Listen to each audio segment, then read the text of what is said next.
Hello and welcome to this week's GG Weekend Watch, where we have a blockbuster show for you this week with 11 scheduled races to look forward to. That's not even including the Breeders' Cup action. That's all from the domestic front and one race in Ireland, of course, as well. And I shall be looking forward to these races in the regular company of Andrew Mount and Daryl Carter as well, who had yet another brilliant week last weekend. So before we kick on with the ridiculous amount of racing we have to cover, just going to take the time to recap those results from last week, because we had Gowl Road winning at 9-2, tipped up by Daryl. Molly Ollie's Wishes won at 15-8, tipped up by Daryl and Andrew. And Andrew did have the forecast, or the exacta as well, with Molly Ollie's Wishes beating Martello Sky. T Clipper placed at 5-1 for Kate. Eldorado Allen placed at 11-2, tipped up by Andrew. Lawful Command placed at 13-2 even, tipped up by Andrew. And Astral Bow won at 7-2, tipped up by Andrew. Right, pats on the back all round. That's enough of that. We've got enough to talk about. The racing world keeps on moving. So let's get stuck into the racing. And we begin at Wincanton with a mares handicap hurdle for 4-year-olds and over 2 mile 5 at 12:40, where Lady Adair is the current market leader at 15-8. But Andrew, the ladies' man, loves these mares races, so it only feels right to kick off with you with this opener, please. Yeah, that's something I've never been accused of, being a ladies' man. I wonder where you're going with that. So, yeah, it's quite an interesting race, this one. I was slightly worried about the ground for Lady Adair. It might be too quick for her. I know we've had a little bit of rain around, but it's been so dry at Wincanton for so long. It's going to be a case of taking the top off it, but it'd be pretty hard underneath, I would have thought. So all her runs have come unofficially good to soft going. I mean, Harry Fry has won this a couple of times in the past, but 12 stone, 2-1 favourite. I can leave her alone. I was looking at last year's winner, Win House, for Alan King, who's got a great record when fresh. Seasonal debut record is 3 wins and a second from 4 starts. And the second came when ridden by a £7 conditional jockey, the only time she wasn't professionally ridden. So, she won this comfortably enough last year. I thought she could win again around about 7-2. Rose of Arcadia was favourite for this race last year, 15-8, went third to Win House after making the running. It was on the soft side that day. Perhaps she spent a little too much time towards the inside of the track where it might have been a shade slower. So, she's had a sort of trodden a strange path since then. Won 2 point-to-points and then returned to hurdles to win last time out. Tizard Yard going well, so maybe Rose of Arcadia could be the one to chase Win House home. Sabrina, I wasn't keen on. I was worried about the ground for this one. I thought her 13-2 price tag was on account of who trains Paul Nichols rather than what she's achieved. So Win House over Rose of Arcadia for me. Oh, cool. Right, we're playing the exacta again then. Winhouse over Rose of Arcadia. Taking on the current market leader, Lady Adair. Daryl, new haircut. You'll be at Wincanton to show it off then, and Exeter tomorrow. So the West Country boy, how do you play this race? I like Lady Adair at the top of the market. I think it was going to be too quick for her. They're going to pull her out anyway. I agree with Andrew in terms of I thought Windhouse was the most likely danger. I thought the market had it pretty spot on it. But I just feel like this is the horse. This was a 16-1 shot for the Mayor's Novice last year.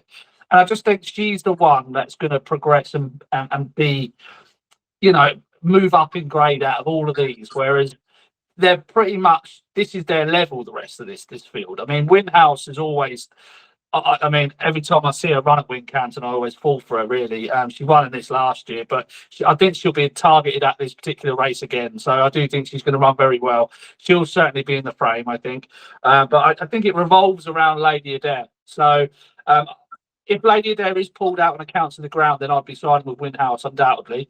But I do think Lady Adair is going to be by far the best of these in due course. So I'll save Lady Adair for now, but keep an eye on the ground because it is quite quick at Wincanton this weekend. Yeah, and Daryl's definitely the person to be listening to about Wincanton because you are there the whole while then whenever Wincanton has a meeting going on. But Lady Adair, as it currently stands, hoping that Harry Fry will do the right thing if the ground does turn too quick for her. We're heading off for some flat action now at Doncaster with the 1250. This is the listed Wentworth Stakes for 3-year-olds and over 6 furlongs, a wide open spread as you would expect. So Daryl, take this one away, please. Yeah, I don't know why they've not dropped Art Power back to 5 furlongs, really. I think that's the trip he wants these days. But he seems to be on the drift at the top of the market, 7-4 out to around 5-2 at the minute. But I'm a big fan of Volatile Analyst, and I'm gonna back this one at 66-1. It takes a leap of faith to side with him, really. But he's going to be returning to soft ground for the first time since he won the listed race here at Doncaster, beating Diligent Harry back in March. I didn't think he ran all too badly from the wrong side of the track, actually. I think he did best of those drawn high in this race last year, but beaten by Kings Lynn on soft ground. The ideal conditions are 7 furlong soft ground, in my opinion, for this particular horse. But you go through this entire race and not one horse has really got their optimal conditions in my opinion, to perform to the best of their ability. Back on a bit of soft ground, I think 66-1 underestimates the chance of Volatile Analyst. From a fair draw this time in stall 8, I'm hoping that they'll stick to that sort of far side of the track. But only time will tell about the draw for this. But Volatile Analyst. Oh, if he comes good after I sided with him when he ran a stinker last time out at 50-1 at Ayr, and he comes good at 66-1, I'll be fuming. So I may have to weigh in with you a bit there, Daryl. Volatile Analyst, 66-1. Daryl hitting out the park. Andrew, who do you like? Yeah, most races I start off and think, well, can I get this favourite beat? This horse finished 8th the last time out, but that was in Group 1 company because Art Power has had 7 runs in his life in Group 3 or lower company. The first one of them he was beaten. That was on his racecourse debut. As most horses get beat on their racecourse debut, he still ran well, finishing 3rd in the big field when he was 17-2. Since then, he's gone 6 from 6 below Group 2 company. It's very hard to sort of dismiss and say, the trip's wrong or whatever. I think it's just a case of, he's got his ideal conditions in terms of the class of the race. So he has to enter calculations in terms of sort of, place pass or exacta permutations. The one I was going to go for each way is Rhythm Master. I'm a fan of the yard, James Horton. He's never had he's in his first year as a trainer. He's 0 from 16 with his newcomers, 2-year-olds, 3-year-olds, whatever age. But he could back every other one of his horses, provided that it had at least one run and make a profit. Now, Rhythm Master ran in this race last year when trained by Richard Fahey, finishing 3rd at 25-1. Was advised for the first time that day. Possibly needed the race to get used to wearing the headgear. It was still a good effort, and so he's since then beaten on his debut for the yard. Then he was gelded. Went to Newcastle, won on the all-weather over 7. And then since then, he's had 2 runs over 7. Last time at Redcar behind the much improved I'm a Gambler, finishing a good 2nd. But you look at his form, sort of 6 furlongs, deep ground. It's pretty useful. And I thought Rhythm Master each way was the way to go here. But I do respect the Jolly Art Power. Sorry, jump in. What price would you? Because I do respect Art Power, and I agree with your sentiments. What price would you make him? To be honest, I mean, he's now 7-4 out to 5-2, isn't he? Yes, that's what it's starting to come back. I'd say the 7-4 or 2-1 was. I've not sat down, gone through this with a fine tooth comb, and done a tissue for it like I would do back in the day when I was doing the spotlight for the Racing Post. So I can't say definitively, yes or no. But looking at the ground, I mean, they're calling it heavy, soft in places with rain forecast. I mean, it's going to be very deep. That's going to be absolutely fine for him. It's probably going to inconvenience 1 or 2 others. And you look at some of these, so I mean, fast response. This is taking sort of 6% out of the market, and was beaten in a Class 3 handicap at Nottingham last time. Over 5. And is not sure. Having like his 5th run in 30 days as well. Yeah, so you kind of like when you start looking at that, you can pick holes in some of these ones at sort of 16-1, 20-1. They're all taking sort of like 4 or 5% out, and you get 4 of those together. You think, oh, hang on a minute, 5-2. Will 5-2 beat SP? I would suggest that it would, and we're looking at sort of 7-4 and 2-1s on the day. But if I was having a bet in the race, I'll have a couple of good each way on Rhythm Master. I'll probably do the forecast. Art Power, Rhythm Master. That's the way I'm playing it. Cool. Yeah, reversing that just in case. Well, again, or you could make a case for just back Rhythm Master to win and do a saving forecast and Art Power to beat it into 2nd. Yeah. There's different ways of playing it, but I think there's a lot of those a bit further down the betting that really are sort of clutching at straws with a little bit, and I think you might look at the rate afterwards. Think, well, here's a horse who since his debut has gone 6 from 6 in Group 3 or lower company. I know he's given weight to everything, but ability to handle the conditions, stay the trip, and running in the right classes is a lot more important. I mean, we don't know what the draw's doing either as well. There might be a bias to being drawn low towards the far side. We might get a couple of clues before then, because Doncaster starts at 11:50 on Saturday, so set your alarm clock. But, yeah, exactly. yeah. It's that time of year now, isn't it? Exactly, for those early starts. But Rhythm Master is still a very fair price, 11-1 then for the each way or for the exacta, however you want to play it. But do respect Art Power, and potentially if you are doing your play spot, he may well be the one to be putting in that for that particular race. Another new meeting joining now at Aintree, where we kickstart with everyone's favourite race, the Potence Network Handicap Hurdle for 4-year-olds and over 3 miles, half a furlong at 101. And if I'm correct, I think this race last year, I think it was Daryl. I don't want to say in case it was Andrew instead. Tipped up Kashari to win this. No, it was Daryl.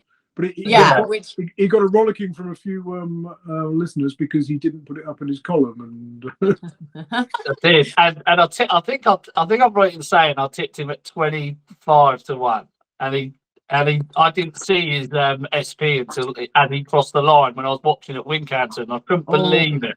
I didn't have best odds, obviously didn't have best odds guaranteed, and I didn't go back in again either because I was so busy on the day. I only caught the end of the race. Feels like back in the loser, doesn't it? Yeah, done it. I was going to say, how you could were you happy? I don't know what I would feel on the back of that. I didn't know what to feel. I was happy for the people that I know would have had best odds guaranteed that would have followed it in. But it was bittersweet to say the least. Yeah. Oh God, the melee that ensued after that, like you say, then. But congratulations anyway. We can say a year later, still a monster of a tip anyway. But it's Andrew's turn. So Andrew, kick us off with this one, please. Yeah, interesting race. We've got 2 David Pipe horses who returning from wind operations. After wind ops had to be declared in the end of January 2018. David Pipe was like 0 from 37 with his first time wind up horses. Then he must have got a new vet for Christmas, because the next year he was like 9 from 36, and they made a really good profit. But since we've had several years now of wind up, since then you back all his first time wind up horses who are in the front 3 in the betting, i.e. relatively fancied, and make a very good profit. That could actually bring in Jericho Rock and Remastered here. I think they're sort of 7-2 joint favourite, 13-2 joint third favourite at the moment. So you know what I think about these races. I mean, anything could happen. If I was having a bet in the race, the only thing I'd do is lay Disharaba for a place, who needs to go right-handed, and 14-1. You probably have to lay sort of 4.7, something like that for a place perhaps, and that would be more way into the race. But yeah, not a race I'd be confident enough to tip a horse to back to win it.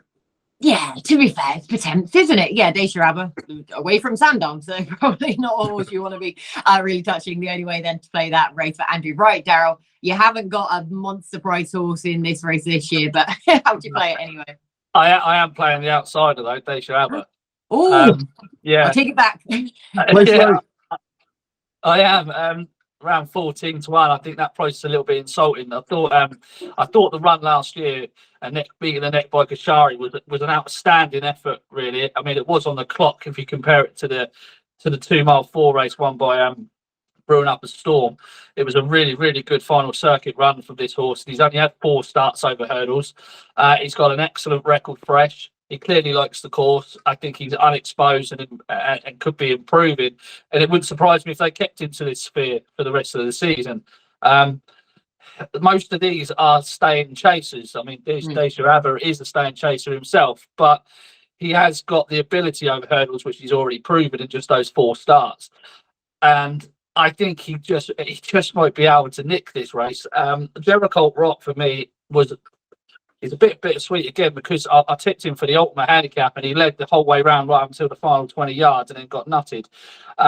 I think he's a lovely improving horse, but I think they've got Welsh national aspirations for him. So I'm hoping that this might just be a bit of a prep run over hurdles. Milan Bridge I didn't think was fast enough, and Float Deck I'm of the same opinion. The fact that Desharaba finished in front of Remastered last term, probably made a couple of extra mistakes and still managed to get up in front, I thought was a really good effort. And yeah, I know he goes well fresh. I won't be taking too many chances there, so I thought he actually had a good chance. Lisnagar Oscar's interesting, but he's got a lot to prove now. He's very, very difficult to back. An Ashtown lad very much of the same. He needs to improve his form really to be landing this, even this sort of race. But hey, I thought the price was too good to be true, to be honest, when I saw it. Dacia Abra at 14-1. Yeah, well, like it a lot then. Outsider of the field again, Dacia Abra going with that form line of this race last year when finishing just the next second in it. I'd say about the Sandown, and then you sort of look at that, if you remember that race, you kind of, oh, okay then, fair enough. Case made. Right, polarizing opinions then from the lads in that Aintree race. We're back to Wincanton though now for the 115. This is the Grade 2 Rising Stars Novices Chase for 4-year-olds and over 2 mile four, where McFabulous is a short price favourite at 6-5, who, I mean, he sometimes jumped his hurdles like a fridge, so I'm not exactly sure what to expect on Chase debut here, to be honest. But Dara, what do you think of this race? I've used that line a few times in my talk. I probably said a lot of you, to be fair. To be honest with you, I don't know. I was actually quite excited to see Utrecht run, but then no disrespect to Bridget Andrews, but you know, with that sort of yard, I kind of only like the back and when Harry's riding, in all honesty, and that's just the way I bet. So I just thought he was making a few inroads at Cheltenham before jumping the path, and then I thought he was quickly pulled up. Harry said he thought something was amiss, but I don't know. I thought it was a little bit suspect, really. Don't know what happened to hang in there last time. I think it's between the top two in the market, obviously, McFabulous and Sebastopol. I think McFabulous should be winning this. I mean, this is a good spot, but Paul Nicholls has had so many short price horses beaten in this race in the past. It's remarkable, really. I've not made a decision on this race, Kate, to be honest. I'm still torn between the top two. I think Sebastopol Loic's going right-handed. I think he's in good form. He sets a fair standard. And sort of, I know McFabulous is getting weight and he is rated higher over hurdles, but he's over hurdles. He does now need to go in and prove it. But look, he looks like a horse. He's not like a Goshen last week. He looks like a horse to me that would jump a fence and jump a fence quite nicely for the most part. Anyway, he can jump a bit dodgy, but I don't know. I'm still yet to make a decision, Kate. Can I skip? You can. You definitely can. We have a million races to cover, so I think the pair of you can have 2 get out of jail free cards, to be honest with you, on this week's show. So this one then for Darryl, I'm of a similar opinion. I don't really know what to do with this race, Andrew. I don't know how to weigh it up, so help us out. Yeah, it's a funny one because you look at McFabulous. I mean, I went through. I've had various theories about this horse over the time. All absolute cobblers, I imagine, by now. One of them that was, despite the fact that he has won first time out, he's probably not at his best when fresh, because you look at his first 2 runs each season, he's often been turned over at short odds. But it was interesting what Paul Nicholls said after he beat Indefatigable at Sandown last time. This race was tailor-made for McFabulous. It was right-handed on good ground. And then you look back through his form, and he hasn't had that many opportunities right-handed.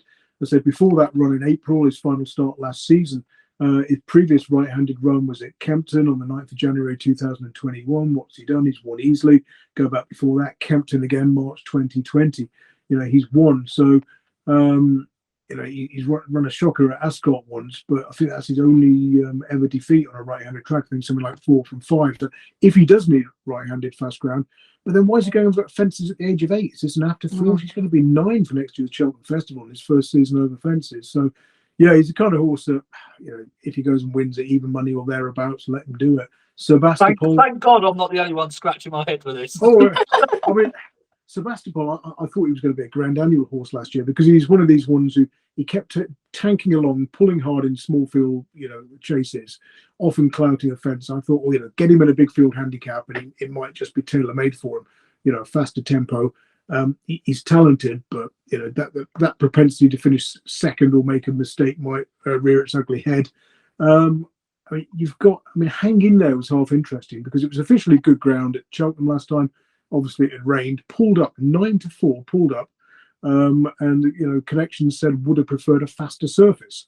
So it's going to be on the fast side at Wincanton, I think, on Saturday. So the fact that he was so well supported last time out, maybe hanging there for Emma Lavelle might be the one. But yeah, I've got no intention of having a bet in this race. Cool. Yeah, if you had to put up something, then hang in there at 92. But I think all 3 of us in agreement were a bit like, don't know. Don't really know what to do with it. Care. Watching brief, just give a shrug of the shoulders, watch it, and we'll go from there, to be honest with you. But we have more betting opportunities. We're back up to Doncaster next for a listed filly stakes for 3 odds and over 10 furlongs at 130. And it's another open contest. So, Andrew, back to you for this one, please. So yeah, this is an interesting one. We've got a big feel for it. I did look at some trends for this race, and it often goes to a fresh horse. I think those who sort of have run in the last 3 weeks are like naught from sort of 30 odd in the last 10 years. And their prices suggest they should have had about 3 winners. And again, it also tends to go to a horse who's been off for more than 3 weeks and has only had 1 or 2 runs in the last 3 months as well. So, perhaps lean towards those who are a little bit fresher. That brings in the favourite, obviously, Life of Dreams. Store 1 on the round course at Donny. Again, can lead to a bit of sort of trouble in running there in a big field like this, and maybe we'll see the winner come late and wide down the middle of the track with a clear run. But yeah, it's another one where I've got no massively strong opinion apart from those who've sort of run very recently within the last 3 weeks, like Sweet Believer and Misty Dancer, 2 of the top 4 in the betting.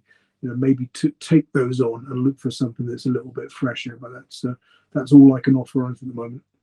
Yeah, like I say, go for the fresh angle rather than the recently run. Makes sense then for these fillies at this time of year to be doing that as well. I would also say, sorry, you look for the last 10 years, 9 renewals, because we've had no race in 2019 when it was abandoned. Not one favourite in that time. Winners at 25 to 1, 22 to 1, and 16 to 1. So have a look at the breeding. Have a look at horses that are going to handle the ground, and those that are a little bit fresher than some of their sort of higher rated rivals. There could be another shock on this. Yeah, but there's plenty of trends to go to war with anyway to be deciphering this field. Daryl, have you deciphered it to any further extent?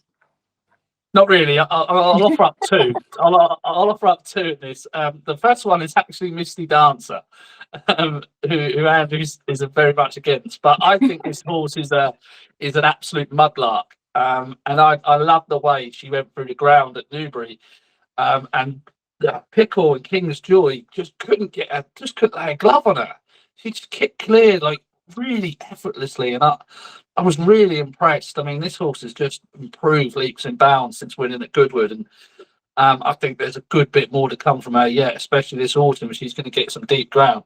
They turned her out 15 days later, which is soon enough, obviously, but yeah, I just can see her travelling better than a lot of these in here. She's not got a lot to find at the top of the market, I don't think. Look, for example, I think Moon de Vega is a poor price, so cue that one with it.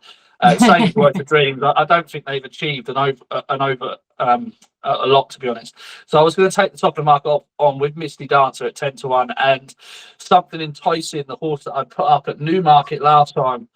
We got beat by Al Hussein. I thought it was a cracking effort on the front end of the pace. That's not normally how she's ridden. She normally comes from off the pace. That day there was not a lot of natural front runners in the field, so I think it was quite clever that they did that. But I can see that she'll be held up here. She was in this race last year and was beaten the neck by Vasella. She's the only horse to come from anywhere out of the pack to chase down the leaders. Like, this horse is frustrating because you go back and you look, she ain't been beaten that far by like the third realm and like horses like that, and she's gonna get her moment. She's knocking on the door. There's something enticing. Second start after a wind up might be the time to catch her back at Donny, back to the race she was in last year. I think she stays all day long, so I think the soft ground will definitely help her out. So she's got to go close, surely, from a good draw in stall 4. Got it. There. So you're going to side with her over Misty Dancer, or are you going to play the both of them? I'm probably going to play them both, Kate. To be honest, they're double figure prices, isn't they? Yeah. I mean, I can't see why I wouldn't play them both. Yeah, I was going to say Misty Dancer 10 to 1, something enticing 11 to 1. Much as them for the prices. So may as well, do I give you full permission to have the 2 then within that. So yeah, you can have Andrew's bet for that race therefore. Right, we are back to Wincanton now. It is the Badger Beer up next. This is a premier handicap chase for 4-year-olds and over 3 mile 1 at Wincanton at 150. Can often be seen as a very early Grand National trial where Frodon rerouted from Down Royal for this heads of betting and the weights, running off of a mark of 158. But I prefer his stablemate Enrillo, who I thought I might be getting a bigger price about, to be honest with you. But here we are, because this lad, I mean, he has been a frustrating character in his career, to say the least. And of course, you do have to take a degree of faith with him here, given that he hasn't completed in 3 of his last 4 starts. But he is very talented. And for me, running off of a mark of 1:43 here sees him well treated at a track he's previously won at his only start at Wincanton in a novices hurdle. And clearly he is a stayer, but he does have his own kinks, where he caused obviously that chaos in the Bet365 a couple of seasons ago. No match for Hewick in the race last season, where he tried to track the pace. That paid for his chances, so I can forgive that. Down £1, wind operation in the summer, goes well fresh and real for me. But Daryl, who do you side with? I can't stand that horse. I've sided with him so many times. Everything should be in his favour, and if it doesn't happen here, that's it. We're done. I was scratching my head as to why Paul's not gone to Down Royal. I know they're saying the ground, but I mean, they've run him on soft ground plenty. It was soft ground there last year. That it's double the prize money to go over to Down Royal than what it is for the Badger Beer. So I'm just sort of scratching my head a little bit as to why they're going here. I mean, he's got a great record fresh. He's won 4 of his last 5 starts going right-handed. The track suits prominent racers. Bryony Frost, if she can get a tune out of him out front, I think he'll take a world of beating than this. My goodness me. I thought he travelled extremely well in the ultimate handicap. And then he sort of made a mistake. He was travelling so well, he was jumping into the back of horses, and that's kept me in reined back. And he just couldn't get the lead from that standing start when she desperately tried to get to the front, but she just weren't quick enough. I think you can just put a line through that race for him. I don't think he was as bad as a result. The handicap has dropped him down the ratings. Not that much, but I just think class might just prevail here, and I think this might be a very, very good move by Paul Nicholls to come here and pick this prize up rather than taking on Galvin again, because he is another year older. So I think Frodon's got a big chance. The other one I'll just give a good mention to is Irish Prophecy. I put this horse up for this race last year, and he ran shockingly, right? But I haven't really got too many excuses for that, other than the fact that it came like 13 days after his course win, which I think just might have come too soon for him. So if you can put a line through that, he looks as though he is building to a bigger performance. He's got form that ties in with a lot of these previously, but I thought his Warwick run back in September, first time cheek piece tongue tie combination, I thought that was a sign that he was going to take another big step forward. I mean, when he won here, I know it was only a small field 6-runner race, but when he won here, he won with so much in hand that day. It was like this time 2 years ago, October 2 years ago. He won with so much in hand. I was so impressed by him that I couldn't stop backing him for the Badger Beer. In hindsight, that probably did come too soon. But he is another one that enjoys going right-handed. I think he'll be ridden prominently. I don't think the race is that deep this year, and I think it's probably because of the ground, because of how quick the ground is. But it won't be a problem for Irish Prophecy or for Frodon. So you can have both. Go on, I'll have both. I have 2 in every race I possibly can get 2 selections in, so you can have both. Irish Prophecy 14-1, but also Frodon then at 5-1 now. Actually, he has just drifted out a little bit there. Andrew, Badger Beer, who do you like? Rubbish renewal, isn't it? Compared to some of recent years. One thing to note is Daryl touched on how important it is to race up with the pace at Wincanton, pretty much in any race. Particularly over fences, and you have to go back to 2012 to find the last horse who won this race from midfield or further back. Generally, they're in the first sort of 2, 3, or 4 throughout. You've got last year's winner Rocco, caused a 40-1 shock under a prominent ride. Not impossible that one could go well again. 2 years ago, because El Presente won this and Visored for the first time.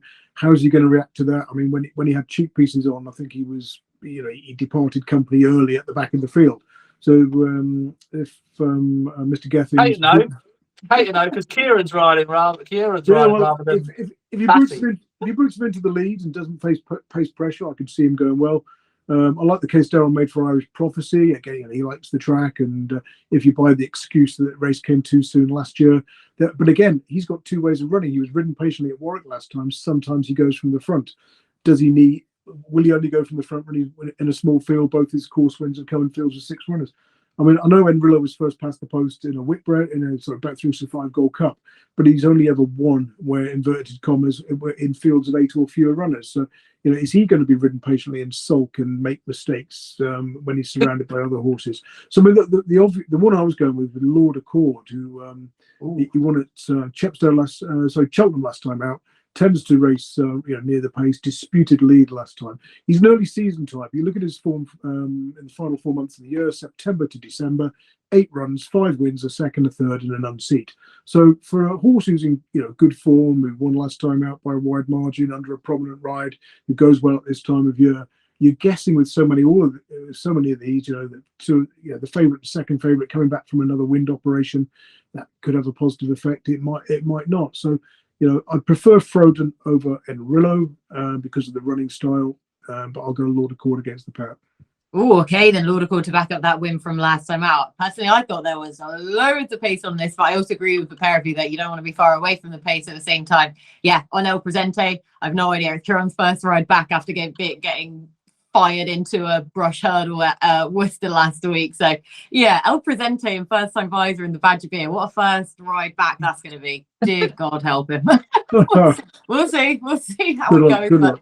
Yeah, it should be entertaining anyway. Right, we are over the national fences now in the Grand Sefton handicap chase for 6-year-old and over 2 mile 5 at Aintree at 2:11. Lots of likeable even runners in here as you would expect, but it's Broken Halo who heads the betting for the Nichols Yard again there at 9-2. So Andrew, national fences here, who jumps it best?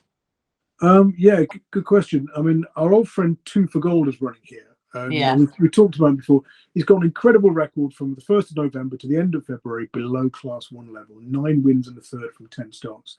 He's in a Class 2 race. The trouble is he's failed to complete in 2 previous runs over these fences, though both came in the spring when he's traditionally gone off the boil. We have seen it before where horses have sort of rocked up here first time and unseated and fallen at the first.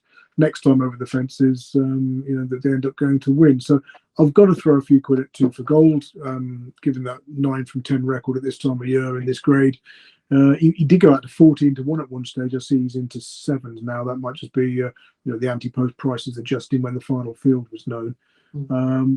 Looking through the rest of them, I mean, you see something like the Golden Rebel in first time blinkers wouldn't be surprising to see him sort of like get into a rhythm up front and run a good race at a big price.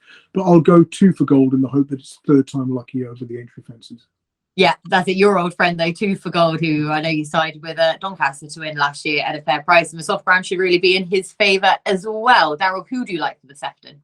I've got no real strong opinion. I never really do in this race. Senior Citizen would be the one I'd side with. I think they might have learned their lesson from last year by having a prep run, because it goes so well fresh that they sort of gave him a prep run last year and then came here and sort of took the edge off him a little bit. He was second to Matt Totty, which I thought was a cracking run, but I just felt if they would have come here first time, he's just a horse that's got an exuberant type that just seems to thrive when he gets back on a racetrack. So I thought he might be able to go one better than last year and beat some of these. I didn't think this was as deep as last year's renewal, and I thought a lot like Broken Halo at the top of the market. I mean, he's got a bit of proof for me to be a favourite for this race. But yeah, I thought Senior Citizen was pretty rock solid. So yeah, he'll do for me. Oh, perfect. Yeah, Senior Citizen then. And I mean, he's still fair price at 8-1. He has been nibbled in there, Senior Citizen, for Alan King and Adrian Heskin. Now, I said about you having 2, Darryl. Well, I said that deliberately because I have 2 in this. So it was giving me an excuse to get out my pair then. That sounds weird. Yeah, clip that up. That's the thumbnail. Oh my God, to get my 2 selections. This race, you could have got away with that. I was watching the start of the 240 at Ludlow. I wonder what's going to go down there. As well as then. Yeah. Oh God, hopefully the selections will go down better than that anyway, because as I say, I have 2 selections within this.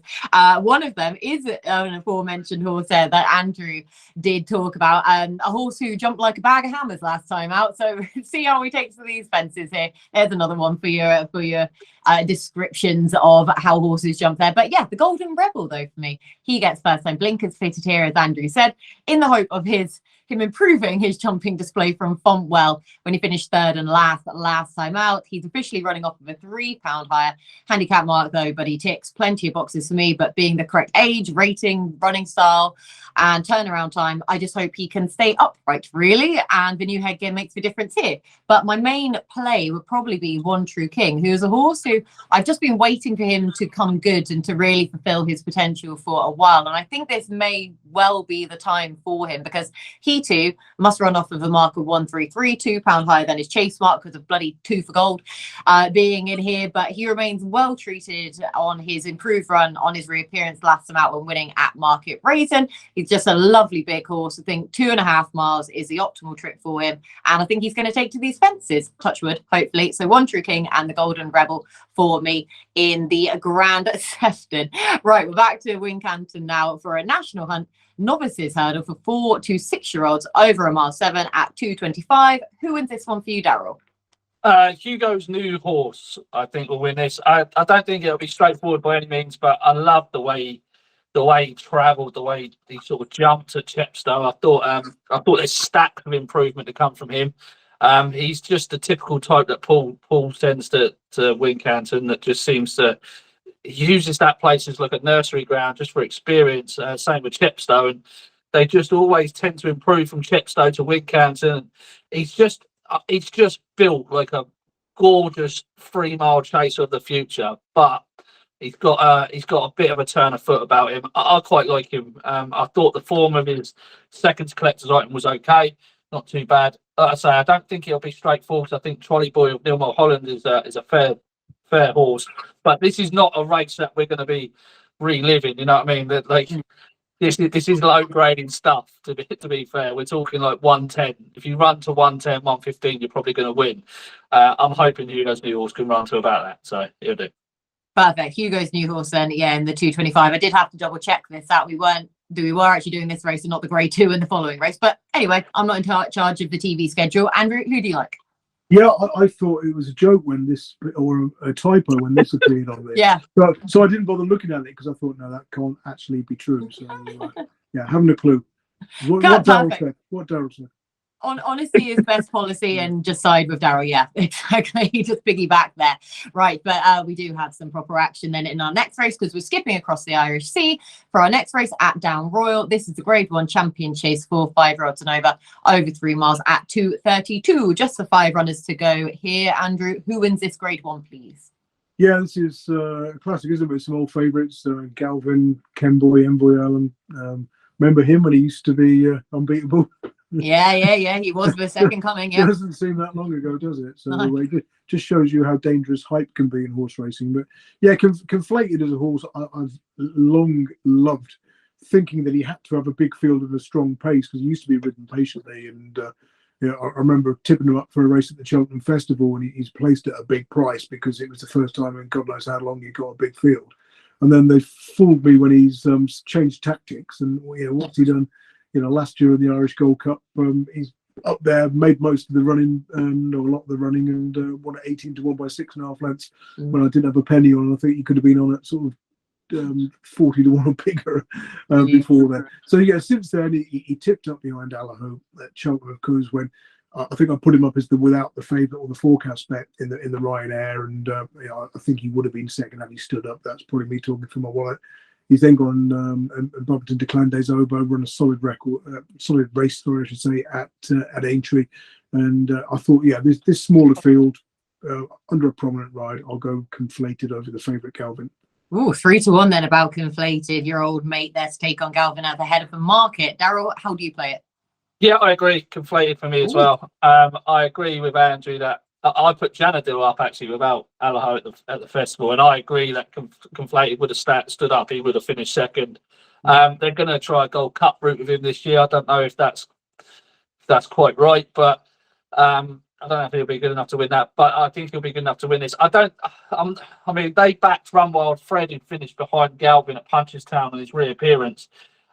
Like defeat was out of the question the other day when he was facing Noble Yates, and yeah. Like Run Wild Fred never bettered his previous form, when running behind Galvin. It wasn't as good as everybody thought it was, so he was well worth taking on there. But just following that line through, I love Galvin. I think he's great. I put him up for the Gold Cup last year, but I think if Conflated can get out and have his own way out in front and change the tactics here, I think he'll take some stopping. So yeah, Conflated for me. Oh, cool. So the pair of them agreeing, then taking on Galvin at the head of a market with Conflated in the Grade 1 Champion Chase at Down Royal. We're back to Aintree for the 245. This is a hurdle for 4-year odds and over 2 mile 4. Just the 4 runners, Daryl. So please solve this one. Yeah, this is the other race that had me scratching my head a little bit. I've never been a massive Brewing Up the Storm fan. I know Andrew has, but I've never been a big fan of his. But I do think that he's the one to side with first time after wind surgery. He was, I don't want to say impressive, but he was good here last year when winning this race. And I think he will be fit and ready to go today. The reason I'm scratching my head a little bit is because Brewing Up a Storm on my sheet has never done a time figure better than Langadan, right? So never done one. Like Langadan topped the chart when he won at the April meeting, beating Fieldstale Dairies. The slight concern I've got with Langadan is, and I know that they were handicapping him all last year, so they were just getting him out first time and just like leaving stuff to work on because they were literally handicapping him for the festival. But there's a comment that sticks in my head when I spoke to Paul Nichols about Langadan. I said, Langadan's going to win at Cheltenham, and if you don't win at Cheltenham, you'll win at Aintree. And he went, what, that scruffy looking thing that I see in the parade ring at Taunton? He said, that ain't going to win at any festival. And I said, he will. He said, he looks so unfit.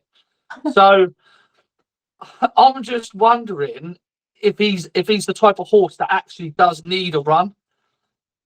Or whether or not they just literally did it on purpose, left him something to work on and built him towards the festival. Whereas this year, if they're going towards the Stayers Hurdle campaign, then they might want to have him fit and ready to go first time out. I'm scratching my head with it, as you can tell. I'm not going to back Brewing Up a Storm at 5-4 because I think it's between the two, but Langadan tops my figures and it's first time out, so I've just got to walk away from it. But I do think Brewing Up a Storm might just be the fittest horse on the day. Yeah. This is my second get out of card.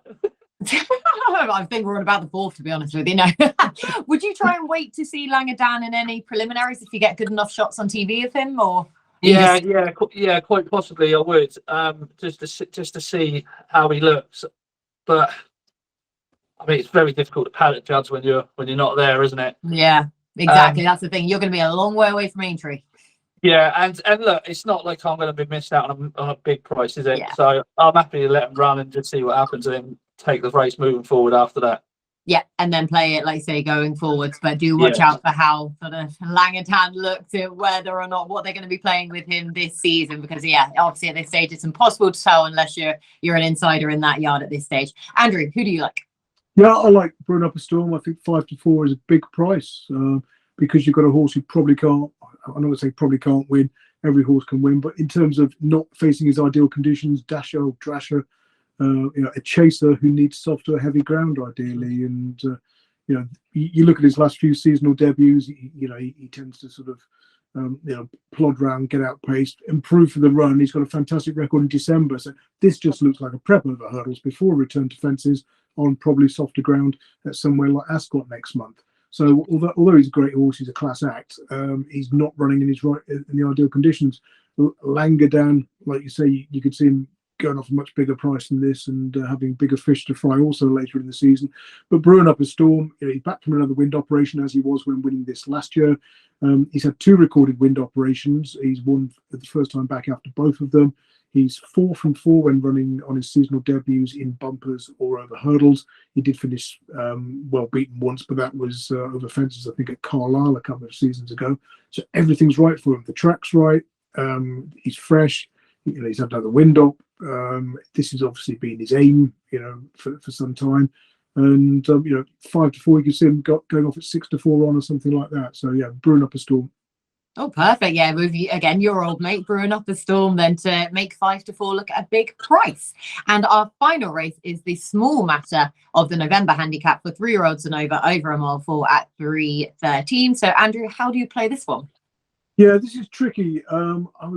I ended up backing First Officer, the Jane Chapel-Hyam runner, last time out. She's got a fantastic record with horses who've won their latest start. They often follow up much more often than their market prices suggest they should. This was very impressive on Debbie for the yard when winning on soft ground at Nottingham over 10 furlongs. Came here to Doncaster last time out and just got beaten the nose under Willie Björk. I thought this one would go well again, around about 16 to 1. And the one I was going to throw a few quid at, I was just seeing, is 80 to 1 into 66 is Luna Jet from Michael Mullineaux, who ran in this race for another yard. Ran in the race from this yard last year, finishing 5th at 125 to 1. So imagine if you're on that one 4 places, not 5. That was that would have been a bit of a gutter. Yeah.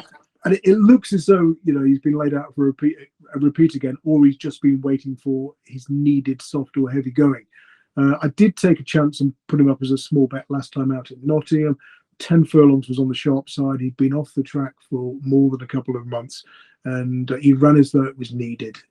Wasn't disgraced, finishing 6th to Mr. Allen, a horse that Darryl will probably have something to say about, because I know he's been a fan of that one in recent starts.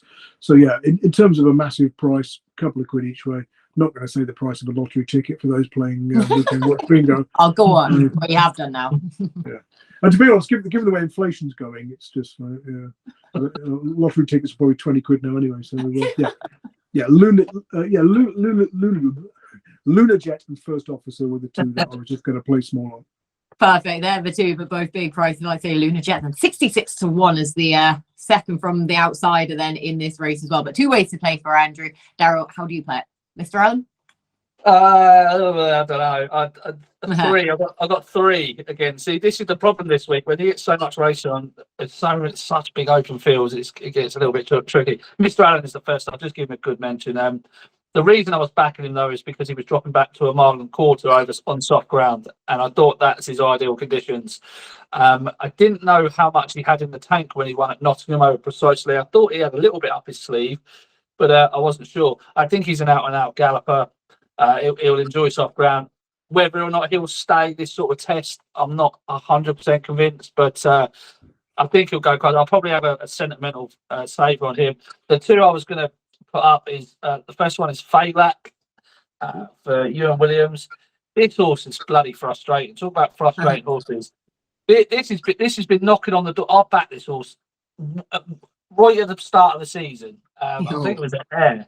Yeah. And he was unlucky at Ayr after catching the Hamilton, and he still hasn't won. But he has just improved his form with every single outing almost.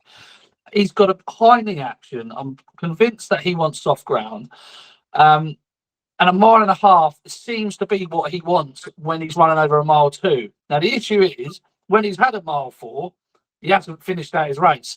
I'm just hoping there was a bit of a blip mid-season. I'm talking about the Hamilton run, which came on the back of another Hamilton run over a mile when they tried it in cheap pieces. I think he wants a mile and a half. I do. And I think deep ground will suit him. His best run of the season came here when beating 3 lengths by Mujaba. The handicap has been very, very lenient, just sort of leaving him alone, just giving him chance after chance after chance. He's going to pop up sooner or later, and this would be a big price for him to put. It wouldn't be a surprise if he popped up and won this, and he's 33 to 1. So he gets a good mention. The other is another horse I've followed for much of the season is Pryden. Won at Haydock last time. Won really, really well. Came from the rear of the field. Passed every runner in the race off a steady gallop and one going away, really. The ground is probably is a bit of an unknown, but this is definitely an improving horse who's unexposed at the trip. I can't believe they kept him down at a mile and a quarter for so long, because he just was absolutely crying out to go up and trip. We backed him at Lingfield in the Racing League, tipped him, and I couldn't get enough money on him, Kate, honestly. So you can imagine how furious I was when he was bidding at 101 in running, and just sort of Ray Dawson just sort of sat there with him trying to look for a gap. The gap was on the inside, but he wanted to. Anyway, that's another story. But I think there's more to come from him. He's a 22 to 1 shot, so I'll probably just have a couple of small bets on the 2 big price of the outsiders and a reluctant save on Mr. Allen, probably. So it's going to cost me a fortune this weekend, Kate. I'll say your hand has been forced there with the three, but at least they're all fair prices anyway. But yeah, 3 to go to war with then, Daryl, for our final scheduled race. Right, lads, we have done really well for time actually. So I am going to give you the chance just to read through any extra selections, but it may just have to be a list if that's all right with you, just to keep this within the time frame. So Daryl, anything from anywhere else, please? No, I Oh, wonderful. Tom. Thank God. Andrew, please say the same. Just Yennefer in the 2:39 at Doncaster, bidding for a hat trick. That win from Astral Bow at York a couple of runs ago was franked when the runner-up won at Newmarket last week. Perfect. Yennefer then for Andrew. Andrew, back to you, please, for your nap. I was toying with Yennefer. I'll go Brewing Up. I haven't seen any prices for that race yet, so I'll go Brewing Up a Storm. I think I might be tempted to actually take the 5 to 4 now. I'll say we'll give you the 5 to 4 anyway, because no doubt he'll probably shorten now on the back of this anyway. And Daryl, your nap, please. I almost said Volatile Analyst, but I do like Art Power as well. And the bigger price he gets, the more you don't want to nap Volatile Analyst. Dacia Abba in the same race Kashari won last year. Oh, it's one of those weekends, to be fair. You may as well side with the outsider of the field and the attempts. Why not then? Dacia Abba, I think we saw 14 to 1 last time we checked then for Dacia Abba in that race. Then me, I'm going to go Imrillo. Why not? Why not give him another chance then in the 150 at Wincanton in the hope that everything finally comes good for him. But that is everything from us this week. There was a lot to cover then, so a big thank you to the lads for all of their stellar and hard work as per usual. Thank you so much for watching and enjoy the action this weekend.